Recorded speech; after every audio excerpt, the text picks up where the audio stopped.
Howdy, folks.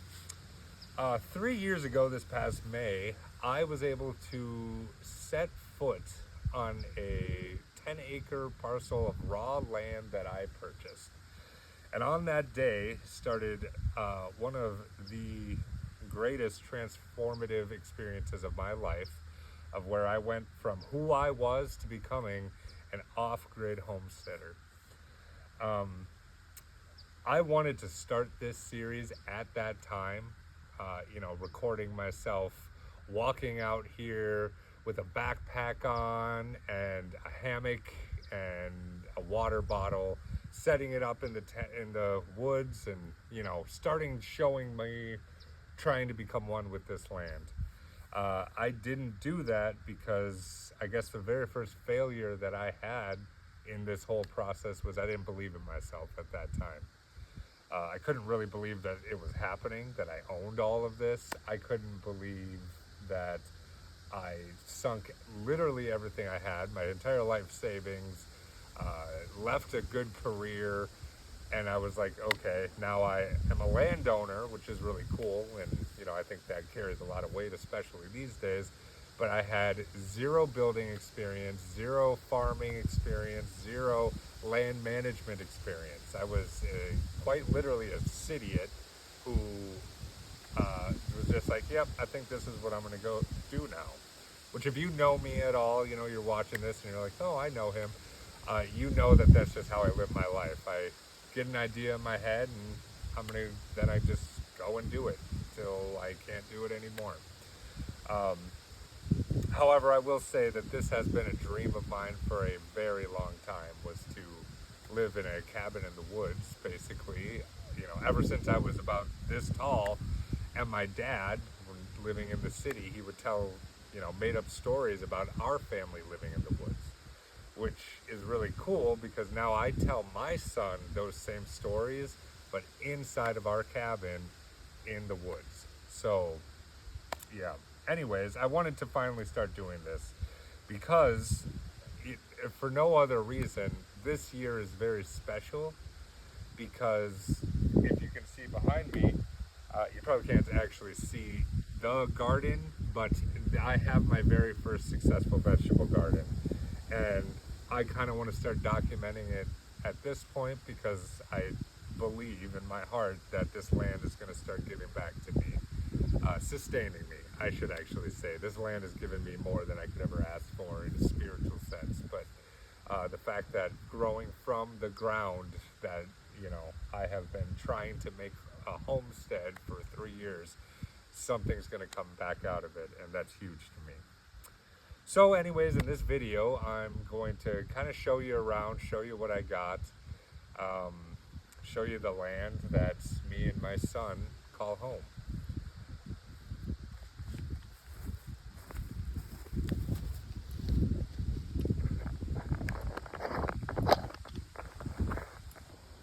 So the first thing I want to show you is the vegetable garden.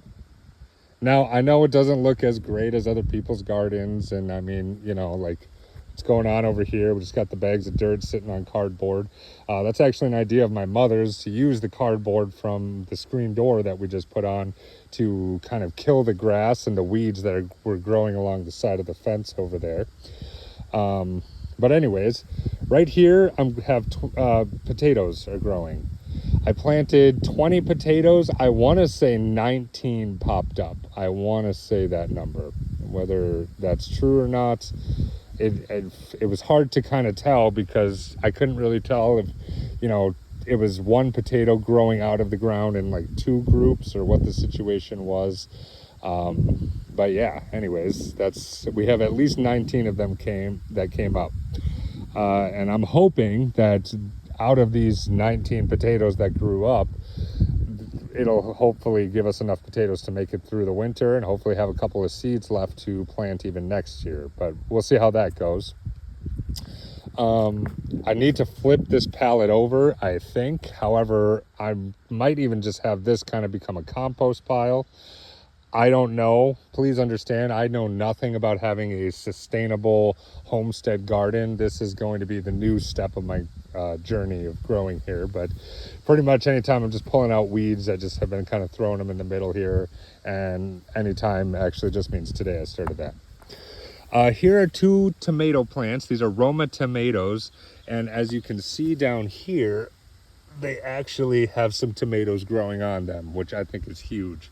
That one over there also has some tomatoes growing on them.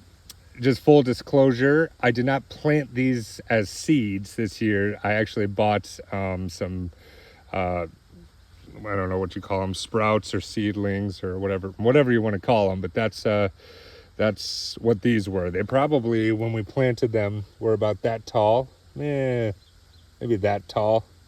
And so the rest of that has kind of been growth. And I was worried when we planted them out here because they were looking pretty sad, but I would say they're doing good now. Did some pruning, and I like to dump my coffee grounds out here because, again, my mother said that tomatoes like coffee. And the final crop I have growing, and I'm not saying I'm managing this well at all, but is some garlic. This garlic was planted last fall, and I'm pretty sure, I have to actually today do some research on it, but I'm pretty sure it's about ready to harvest because of this thing that I don't know what it's called, but the fact that those are growing out of it now means that it is at least getting close to being ready. Although I will say the research I did said that the leaves should look like they're half dead. The leaves on at least this one are kind of getting brown on the ends, and I think this thing is supposed to curl or it's supposed to stick straight up. I can't remember, but I know they're getting ready to be harvested. I want to say we have about 8 of those. We planted like 30, but only this is all that sprouted up this year. But yeah, that's the vegetable garden. I'm pretty excited about it. Like, there should be enough food there that I will at least, I'm not saying I won't be supplementing with stuff from the grocery store this year, but there should be enough food here that the food that we tried to grow will be incorporated into what we eat in the winter.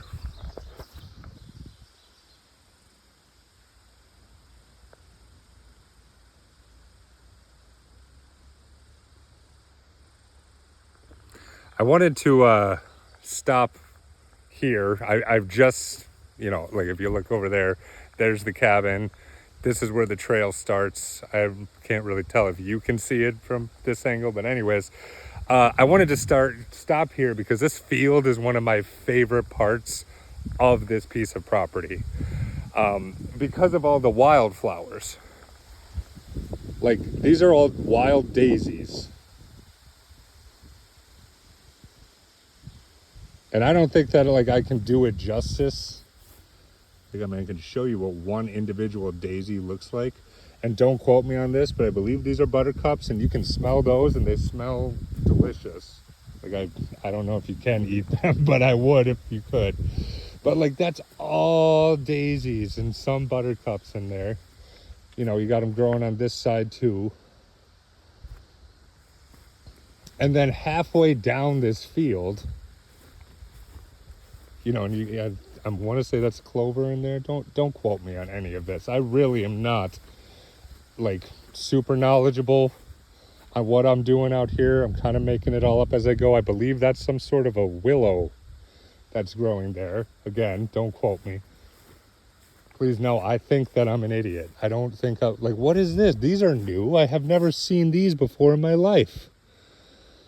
If you're watching this and you see that and you know what it is, don't be afraid to let me know, because really, I'm looking for help.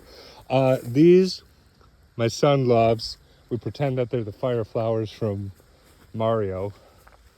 I don't know if those are called Indian paintbrushes or not. There's a grasshopper on my leg just now. I freaked out. But regardless, we love them, and he loves seeing them too, which I love. Because these are all wild. And now this whole half is pretty much just these yellow buttercups, if that's what these are. But they're all, these are just wild. I didn't plant these.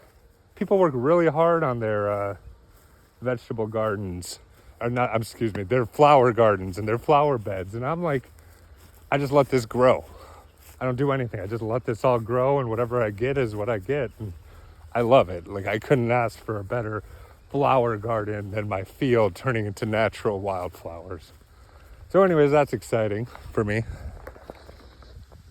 So this next part I'm going to kind of show you guys here is really huge to me, and I didn't know it was a thing until this past spring.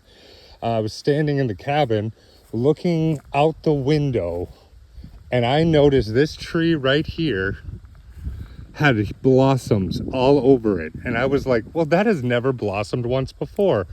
Because I've been out here, you know, for 3 years now, watching and studying, and it has never blossomed. And the research I did said it is some sort of an apple tree. And you can actually see the apples growing on the tree. Now, you know, the research I did also said, and it makes the most sense, and I'm not going to get super excited that it will be anything but crab apples. But again, more of the research I did said that those crab apples can still be used in, you know, to make like applesauce and apple butter. And my son loves applesauce. And if I can use those to, you know, feed us some more, then I'm already planning to feed us with what we can get out here. Why would I not do that? If nothing else, it's going to attract deer, probably. I don't, you know, we'll see about that too. But okay, once again, this is not why I was stopping here, but I don't know what's going on with this. But if you know what this is, I would love to hear about that as well. But I was stopping actually because we have a huge variety of raspberries.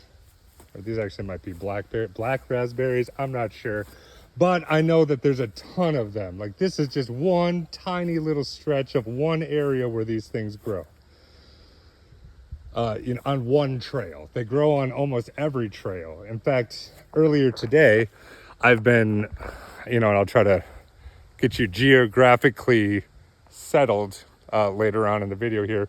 But I'm trying to start establishing the way for us to get into the backwoods, because the backwoods are all but inaccessible during the summer months, mainly because of how terrible the ticks are in this neck of the woods. And there's a creek that blocks off the backwoods from the front woods, and that because of the creek, the ground is really hard and muddy, and I just haven't been able to establish a trail out there. However, this year I acquired, thanks to my mother, a gas-powered weed whacker, and I was able to get down there. And I'm not trying to disturb the creek too much, because the creek is a very magical place. However, I needed to be able to get down there because I do not have a well on this property. We haul water. We're working on starting to set up our rainwater collection system, but pretty much we haul water. So I need to be able to get down to the creek and fill a bucket up with water so I can water the garden. And so I cleared a little standing patch and a little walking patch, and now I'm starting to clear a way to get into the backwoods, because I want to be able to access all my property all year round. So I'm trying to kind of keep it to game trails, but that's also kind of been proving difficult.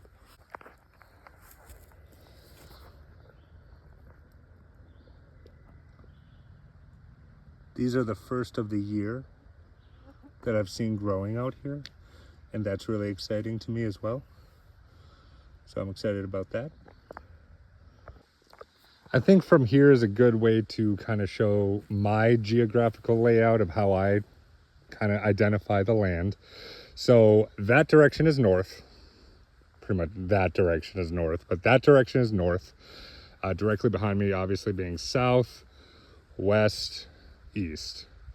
So this woods over there, however, we call the front woods, because the highway is all the way on the other side, and that we take to get in here. So it, you know, if you consider the highway like closer to society, that would be the front of the property, thinking about it in that respect. So on this side is the backwoods, and this I call the border woods, because it doesn't go far. There's not much of this wooded area here that is my property. You can actually just see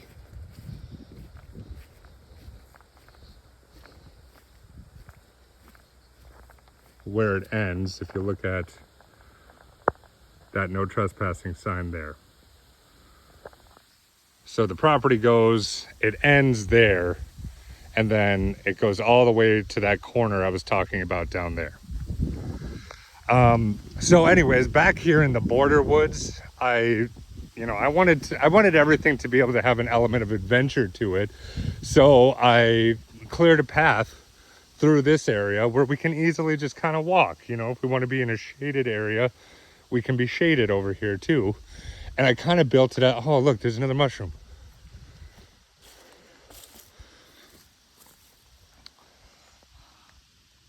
Super cool. I geek out about the mushrooms. That's going to happen a lot. I wanted this to kind of be a choose your own adventure area. Now, it's not very big at all. Like, you can see from where we just entered. So I'm currently standing at the entrance.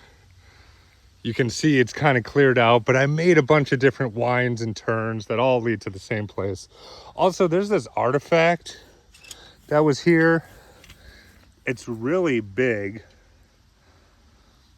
You can see the other handle on that side. I have no idea what it is, but I call it an artifact, and I think it's really cool. But like I was saying, I made this a choose your own adventure kind of little patch of woods over here, all leading to the same place, but you can walk one way if you want to, another way the next time. You can exit back where we saw that other mushroom. Over here, there's another exit trail that goes out kind of surrounding this area. I thought it was really cool. I stand by that to this day even. But it leads you to this area right here. And this is our path down to the creek. Now, I know what you're thinking. Why would you make your access to the creek so far away from where the garden was going to be? The answer to that is because I didn't have any plans and I don't think things through all the way when I'm doing them. All I know is I really liked this area of the woodland and I really liked that area of the creek. And I want to say, I'm so sorry to stop, but there's a giant mushroom right here. You have to look at this one. Look at this thing. Look at it.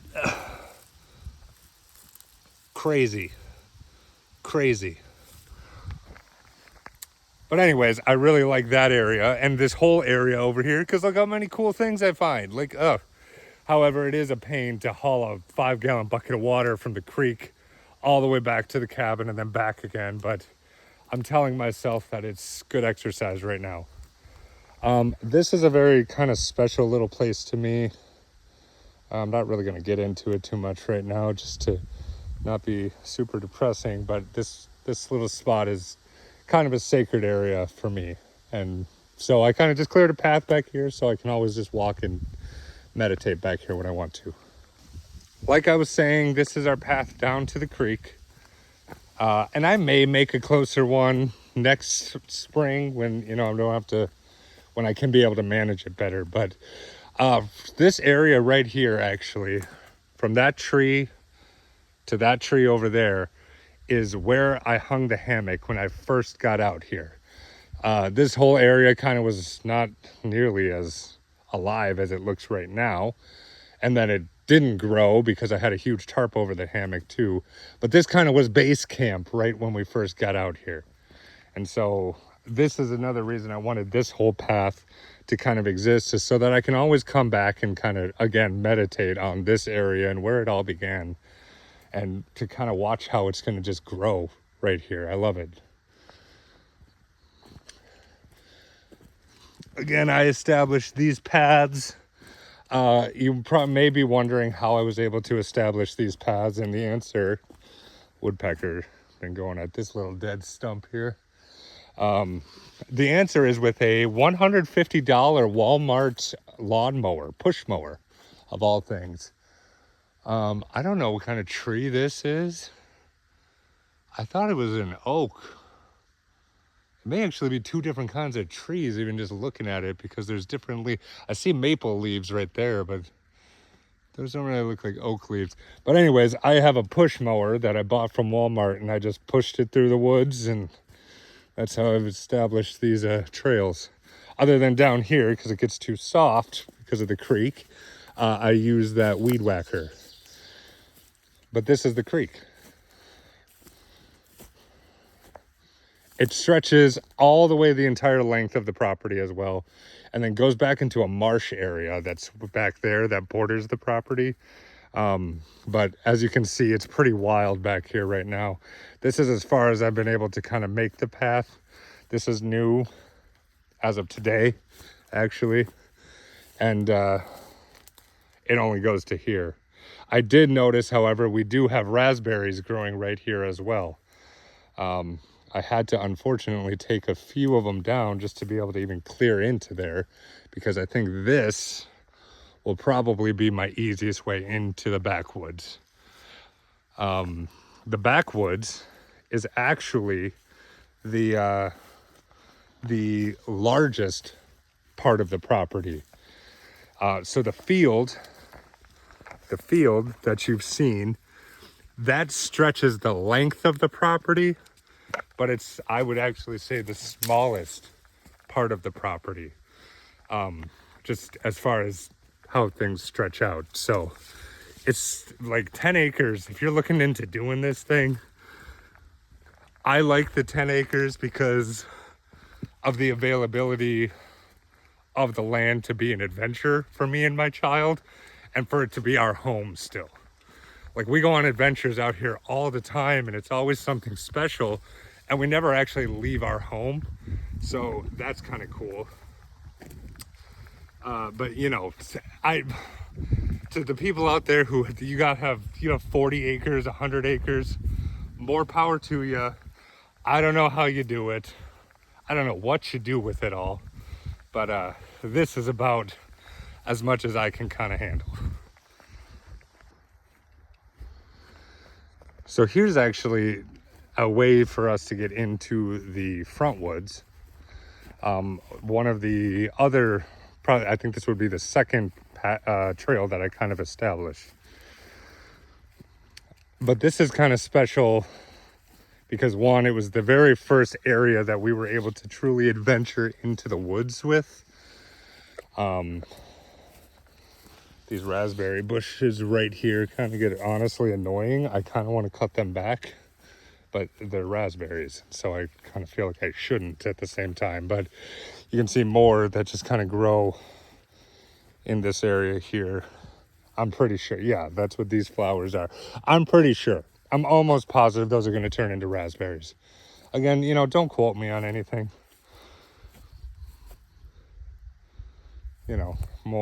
More. We do get a lot of bear out here. We actually just trapped a bear the other day with the help of the DNR because it broke into my shed. However, this was kind of our first little adventure trail that we had when we first started coming out here. And we found the raspberries the very first year. And there was a blueberry bush, which I don't know if that's what this is. I haven't seen the blueberries since the first year, but it was really exciting to have both of them. But last year, all we had were these blackberries. I don't know if they're blackberries or raspberries. They start out red, then they turn black. But anyways, this little stretch, that was a pile of bear poop from when the bear was still here. He was humanely trapped, by the way, in case you were wondering, and he was basically just moved outside of what his radius of his territory would be. He was moved farther away than that to a very rural part of land, raw state land, and released out there, which I was very glad because I actually like bears a lot. I just don't like when they bother me. But anyways, yeah, so this is just kind of our very first trail that ran to another trail or off of another trail. It used to run the length of the property, but this area right here has been so saturated the last few years, I can't get the lawnmower through there, which I'm okay with because it kind of leaves that to be natural and leaves an area in the front woods where, animals don't have to worry about us disturbing it. But I love the front woods. I love all of it, but me and the front woods are a little connected in some sort of way. I made this area, actually, is kind of a newer area. Sorry, there's a mosquito on me, bothering me. Is a new path after that area got too saturated. So I cleared a new way out.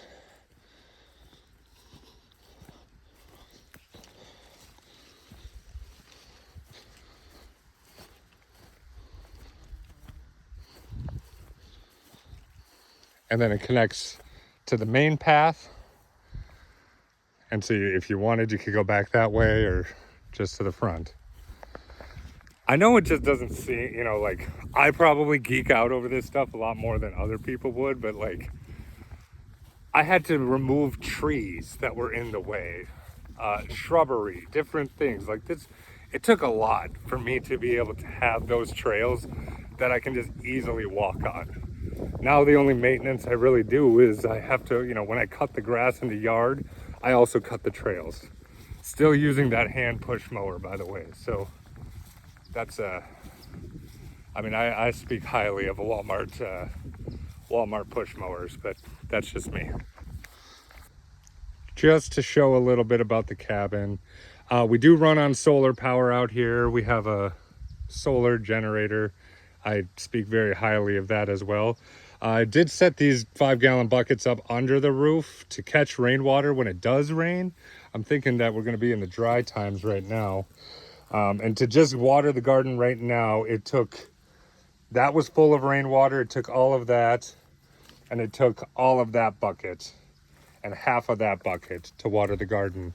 So, I mean, that's something to also just consider when you're, if nothing else, watching me. I've heard that I don't take very good care of my stuff. And so, as you can see, I'm walking past and there's some sort of spider on my leg. No, there's, you know, you have my scaffolding sitting outside. I don't have anywhere else to put it, but work does need to be done to that. Those are going to be my rainwater barrels when I get that going. As you can see, too, the cabin is not finished yet. This summer, we're going to be painting it. We just put the fascia board on the front, and we just put on the screen door this year. We're going to put a fascia board and cut the rafter tails off in the back as well, in case you notice that the rafter tails are kind of long back there.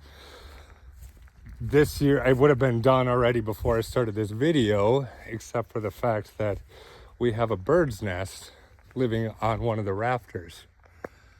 I don't know how well you can see.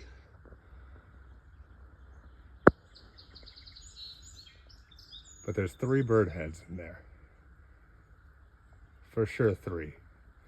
And those birds, I was told, if they're called phoebes, maybe. I'm not, don't quote me on that either, but I think that's what they are, because they hover and they eat a lot of flies. So they're a welcome bunch to have around here. But yes, this summer the plan is, like this month, the plan is to paint this finally, because 3 years with it unpainted. I mean, you can see it's started to gray out here still. I'm sure somebody's going to have something to say about it. But yeah, this is the woodshed back here. I have it framed to have a lean-to coming off the back of the woodshed, but I don't have the covers to have that actually be the case yet. And then this is the shed, which, as you can see, was destroyed by the bear. I don't blame the bear. It's not his fault. There was a bag of deer corn that spilled in there, and it was like molding on the bottom, started to ferment. He probably could smell it, and so that was on me. I saw a few kernels of corn in there, but I didn't know how bad it was. I didn't know it was an entire bag spilled out in there. There's a whole long story behind that I won't be getting into. But anyways, the bear's been taken care of. I just got to fix that shed. That shed's made out of aluminum, so it's not even surprising he was able to do that kind of damage. I think I'm just going to put a wood frame inside, because the frame of that shed is aluminum as well. And like my intent and my initial intent was just to keep all my tools dry, because all my tools were sitting in my, inside the cabin, and we couldn't enjoy the cabin fully because half of it was taken up with a bunch of tools. But anyways, I digress at that point too. This is the last little area to show off for our little homestead here, and we call this my son's cabin. What it is just a little cleared out area of woods where he gets to play in. I mean, he could play anywhere on the property if he wants to, but he's young. He's 6 years old, and he wants to just kind of play close to me, but he's starting to branch out into this little wooded area here. So I cleared out a little patch where he comes and he's pretending to work on his cabin, or it's his hideout when he's playing a game. I kind of cleared this tree off so he could climb up it a little bit and jump off if he wants. Although it's kind of getting heavy, I'm starting to worry about. Probably shouldn't be, but I don't know. But this is kind of the last little area that we've turned into part of the home. That is, accessible for us, I guess is the way I would want to word that.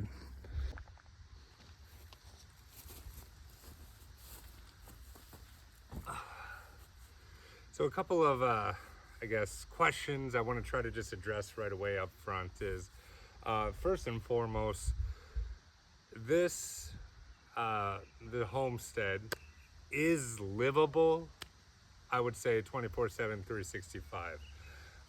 We have water. There's a lot of local wells that we can pull water from. That's how we've been hauling it here. They have those 7-gallon blue containers that have the faucet on it, and we fill those up every week or so. Probably we got to do a water haul. So we have water out here. We're going to get a more sustainable system going when we're able to catch rainwater, and filter that properly if and when we need to, and hopefully eventually get a well out here. It also has dual heat. There is a propane heater that is attached to the wall, and I don't know if you saw the chimney coming out of the wall, or the stovepipe I should say, but there is a wood stove.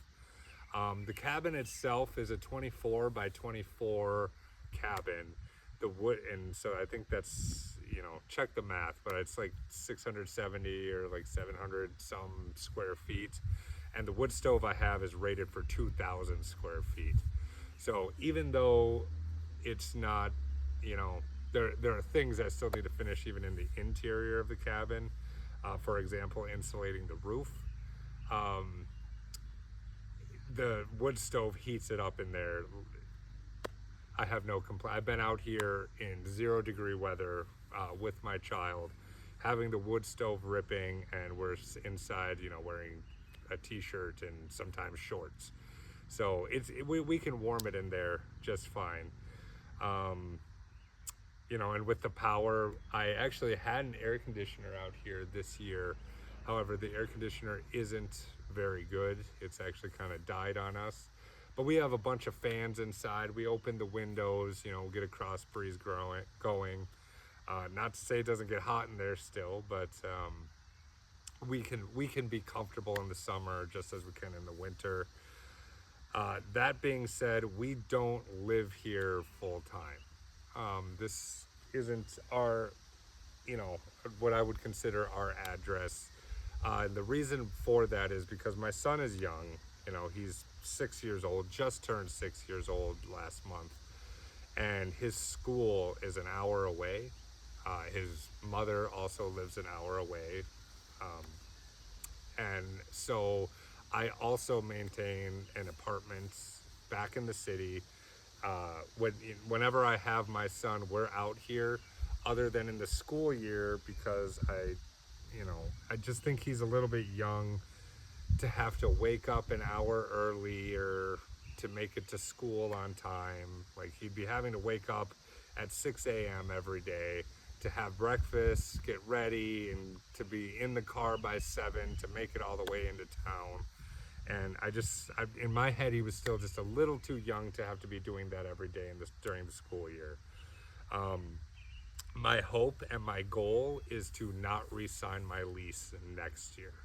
So you know, that's my hope and my goal, is that we can be out here full time next year and not have a place in the city. He'll still have to probably drive an hour away, you know, an hour to and from school, but we'll make that work, and I think we'll be okay.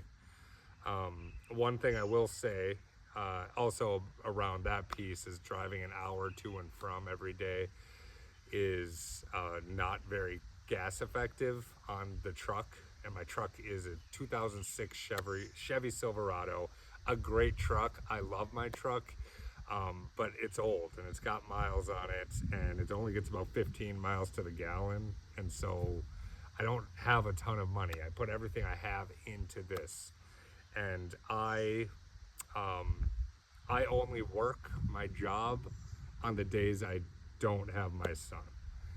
Today being an exception that I'm able to even shoot this video, because it's the 4th of July tomorrow, and he was with his mother tomorrow. They were going out of town. She asked if she could have him day early. I said yes. But I don't work when I have my son. I want to raise my child. That's what I'm saying. And I don't, and I can't do that if I'm working at the same time. Then somebody else is raising my kid, and I that's not the life I want to have for him. That's not why I'm doing all this. So for right now, I work part-time, which I'm very happy with. And it's, you know, part-time, but it's 20 to 30 hours a week, pretty much, depending on if I have my child or not. And the days I manage the homestead are the days that I'm with him. So, you know, like this summer, we've spent every day pretty much out here, you know, doing whatever we're doing, cutting the grass, watering the garden. When it's been hot, we've gone down to the beach a couple of times, and, you know, we've went swimming, just doing our thing and having a blast out here. But I just wanted to be upfront and honest right now that I am not full-time living off the grid. It's part-time off the grid, and if I didn't have my child, I wouldn't have the apartment in town, but I just like to have that safety net for his sake. Other than that, the only building experience I have had, at least going into the cabin, was the cabin itself. I now am gaining more because I work with building materials in a building materials department at a home improvement store, I guess, you know. So, and I learn a lot. The people there have a lot of knowledge, actually, on a lot of this stuff. So I'm there honestly more for the knowledge than I am the money, but the money also helps. I am a deeply spiritual person. My spirituality is probably the most important part of my life. You know, my child is part of that spirituality too, obviously. So it's not like, you know, I mean, feel however you want to feel about it, but religiously I'm Christian, spiritually I'm a saint. If you know what that means, you know what that means. If not, life goes on. Yeah, and I'm just trying to live my dreams. That's what I got for this video. As you probably have pieced together, if you've even made it this far, I like to talk a lot. That's never going to change just because of who I am. But thanks for watching. You know, give it a like, I guess, if you know, and a subscribe if you want to see more of this. Yeah, but thanks for tuning in.